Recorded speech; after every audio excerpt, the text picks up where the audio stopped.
पैठण शहरालगतच्या कमलतीर्थ घाट आणि मोक्षघाट परिसरातील गोदावरी नदी पात्रात शहरातील 4 नाल्यांचं मलमिश्रित पाणी मिसळत असल्यामुळे भाविकांना प्रदूषित पाण्यात स्नान करावं लागत होतं। अनेक वर्षांपासून भाविक भक्तांकडून हे मलमिश्रित पाणी रोखण्याची मागणी सातत्यानं करण्यात येत होती। या मागणीची दखल घेत आमदार विलास भुमरे यांच्या मार्गदर्शनाखाली पैठण नगर परिषदेकडून गोदावरीत मिसळणारे नाल्याचे पाणी इतरत्र वळवण्यात आले। त्यामुळे यंदा नाथषष्ठी यात्रा काळात भाविकांना स्वच्छ आणि पवित्र गोदावरीच्या पाण्यात स्नान करता येणार असून भाविकांमध्ये समाधान आणि आनंदाचं वातावरण निर्माण झालंय। दरम्यान संत श्रेष्ठ संत तुकाराम महाराज यांच्या स्मरणार्थ साजरा होणाऱ्या नाथषष्ठी महोत्सवाला 9 मार्च पासून प्रारंभ होतोय। या महोत्सवासाठी दरवर्षीप्रमाणे राज्यभरातून सुमारे 6 ते 7 लाख वारकरी आणि भाविक पैठण नगरीत दाखल होतात। महोत्सवाच्या पार्श्वभूमीवर तालुका प्रशासनानं सर्व सोयी सुविधा उपलब्ध करून देण्यासाठी जोरदार तयारी सुरू केली आहे।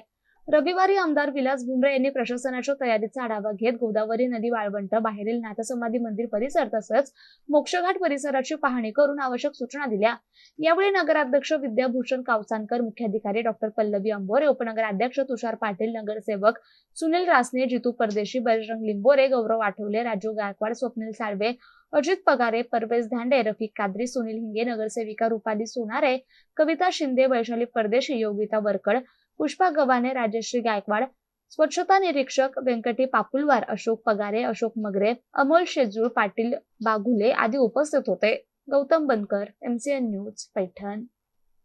नगरपालिका आणि तालुका प्रशासनाच्या वतीने काय काय उपाययोजना असलेल्या आहेत?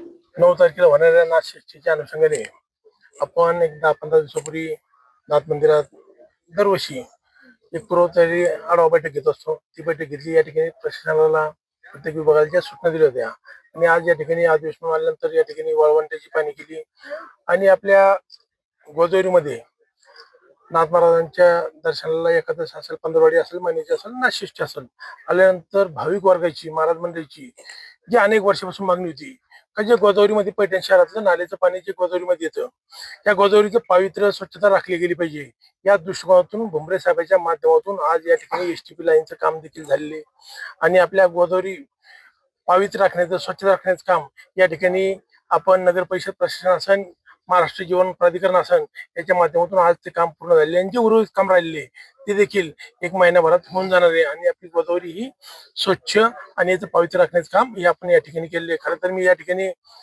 शिवसेना नेते या राज्याचे उपमुख्यमंत्री एकनाथजी शिंदे साहेब यांचे मनापासून धन्यवाद देईल आणि अभिनंदन करेल का त्यांनी या पैठण शहरामध्ये आपण ज्या वेळेस भुमरे साहेबांच्या माध्यमातून निधीची मागणी केली त्या वेळेस या शहराला निधी देण्याचं काम त्यांनी या ठिकाणी दिले। कारण की या ठिकाणी आपल्या यात्रेसाठी अनुदान 1 कोटी असायचं, पण यावेळेस आपण शिंदे साहेबांना मागणी केली की आमची नाथषष्ठी यात्रेसाठी निधी वाढीव मिळाला पाहिजे। जवळपास 2,93,00,000 रुपये निधी त्यांनी वाढीव भरीव तरतूद या ठिकाणी नाथषष्ठीसाठी यावेळेस केलेली आहे आणि या ठिकाणी या राज्याचे पर्यटन मंत्री शंभूराज देसाई साहेब यांना देखील आपण मागणी केली आहे का नाथषष्ठीचा महोत्सव भरला गेला पाहिजे याची मागणी केली आहे। मला वाटतं नाथ महाराजांच्या आशीर्वादाने आपण मागणी केली आहे। जर ती पुढल्या आठवड्यात मंजूर झाली तर आपण 1 दिवसाचा नाथषष्ठी महोत्सव या ठिकाणी तो देखील आपण भरवण्याच्या प्रयत्नात आहोत।